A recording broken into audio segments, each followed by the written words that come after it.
కీర్తనల గ్రంథం 47వ అధ్యాయం మరియు 1-9 వచనములు వరకు. సర్వజనులారా, చప్పట్లు కొట్టుడి, జయధ్వనులతో దేవుని గూర్చి ఆర్భాటము చేయుడి. యెహోవా మహోన్నతుడు, భయంకరుడు, ఆయన సర్వభూమికి మహారాజేయున్నాడు. ఆయన జనములను మనకు లోపరచును, మన పాదముల క్రింద ప్రజలను అణగద్రొక్కును. తాను ప్రేమించిన యాకోబునకు మహాతిశయాస్పద ముగా మన స్వాస్థ్యమును ఆయన మన కొరకు ఏర్పాటు చేసియున్నాడు. దేవుడు ఆర్భాటముతో ఆరోహణమాయను, బూరధ్వనితో యెహోవా ఆరోహణమాయను. దేవుని కీర్తించుడి, కీర్తించుడి, మన రాజును కీర్తించుడి, కీర్తించుడి. దేవుడు సర్వభూమికి రాజేయున్నాడు, రమ్యముగా కీర్తనలు పాడుడి.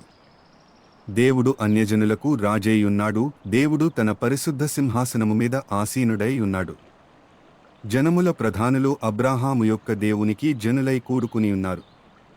భూనివాసులు ధరించుకును కేడెములు దేవునివి, ఆయన మహోన్నతుడాయను.